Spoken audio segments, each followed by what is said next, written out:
Hello and welcome to my video on how to transfer an image onto polymer clay.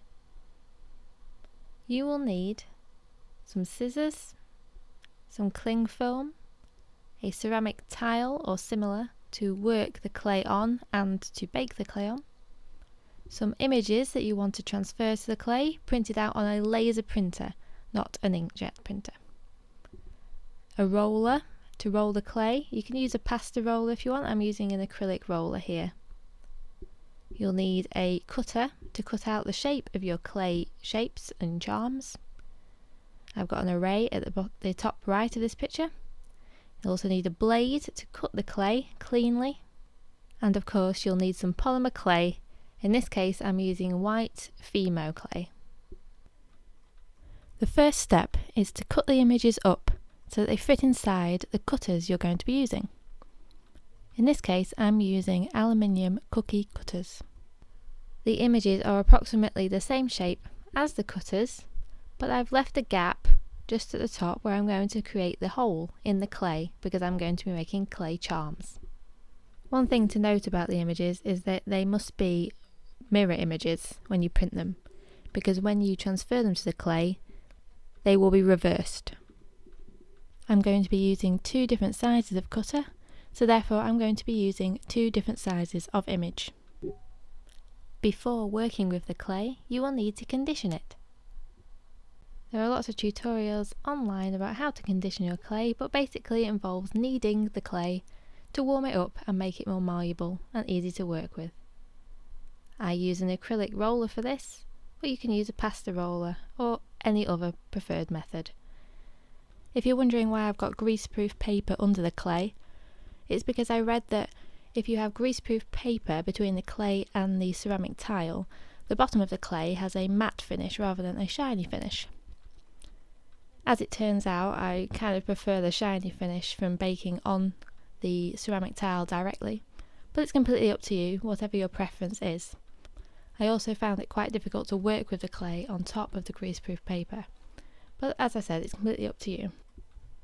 So then you just roll out your clay into the desired thickness so that it's ready to work with. Make sure the top is nice and flat and level.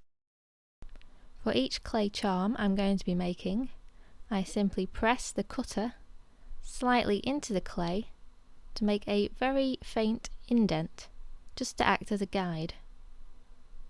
I then cut around this indent with my blade to separate that piece of clay from the rest. If I didn't separate the clay into different pieces and I was shaping one part of it, it might distort the clay around it. The next thing to do is to add a very thin sheen of water to the top of your clay. This only usually requires 2 or 3 drops of water. Then you carefully put the image face down on top of the wet clay.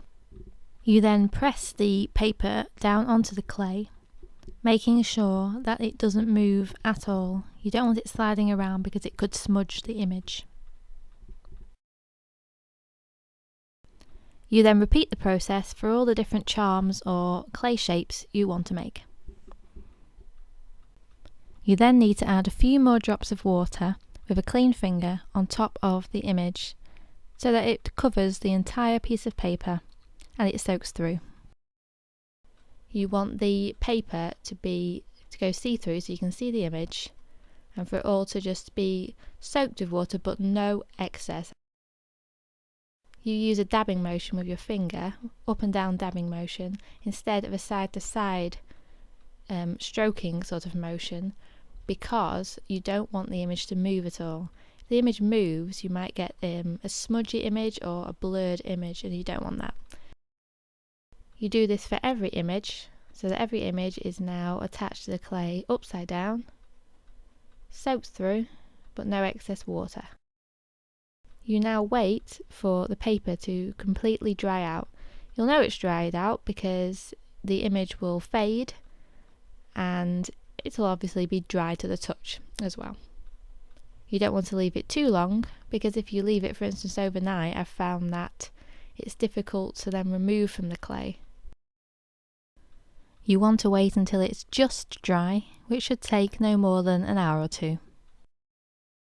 Next, I'm going to do the shaping and the cutting out of the charms. To do this, I cut out a square of cling film or plastic wrap, which is just a bit larger than the charm. I place it over the charm, over the clay and the image, and make sure it's smooth with no wrinkles in it. I then take the cookie cutter or whatever you're using to cut out the shape and place it over the indent I previously made as a guide in the clay. I line it up with this indent and press down on top of the cling film and straight through the clay so that it goes all of the way through to the tile. You'll notice that because I'm using cling film, the top of the clay is nicely domed and the edges are all rounded, which is an effect I really like. If you don't use cling film and just use the cutter on its own, you'll get a flat top for your clay instead. So it's completely down to your own preference whether you want a domed, rounded look or you want a flat top on your clay. You then remove the cutter and the cling film very carefully, and you'll be left with the charm all nicely cut out and shaped. Now is the time to remove the image from the clay and hope that it's all worked. So you very carefully peel the image off the clay. It's probably wise if you've got long nails to cut them beforehand so you don't leave nail marks in the clay. Just make sure you do this a bit carefully because you don't want to ruin it at the final hurdle. And there you go, you have your image all printed nicely onto your clay. The last thing I'm going to do before baking the clay is add the hole in the top because I'm going to be making charms. To do this, I'm using a thin straw, just a regular thin drinking straw made of plastic, and you simply push the straw down through the clay where you want the hole and twist it slightly, then pull it out again. Make sure you keep the straw vertical the entire time you do this. So when you pull the straw out, you'll have clay inside the straw and a nice clean hole in the clay. All you have to do to reuse the straw is cut the end off that has the clay inside, nice and straight, and then just repeat the process again and again for all of your charms. And then all you need to do is bake the clay as per the instructions on your polymer clay packaging. You just keep it on the tile and put it in the oven for however long you need to. When you remove the clay from the oven, it might seem a bit flimsy and bendable, but don't worry, once it's cooled down, it will go totally hard. So now all you need to do is let it cool completely and then remove the excess clay from around your shapes. I recommend using Rust-Oleum's Crystal Clear Protective Coating Spray, which gives a really nice matte finish on the surface of your clay. All you have to do is lay the clay shapes out on some newspaper to protect your work surface and then follow the instructions on the can.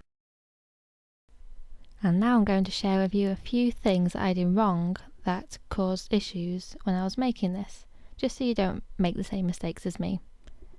Now this first example is where I left the image overnight to dry, a good 8 to 10 hours.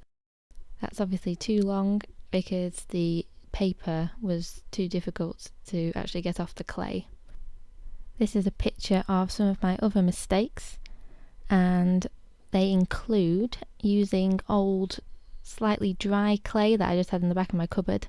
It just turned out that it was just too old and crumbly and dry, and it just didn't transfer the image well. So if you can, try and use new clay for this. I also found a technique elsewhere on YouTube where you put the image onto the clay and soak it, but then shortly afterwards you use water whilst it's still wet to rub the paper off the clay with your finger. So I tried that and that really didn't work.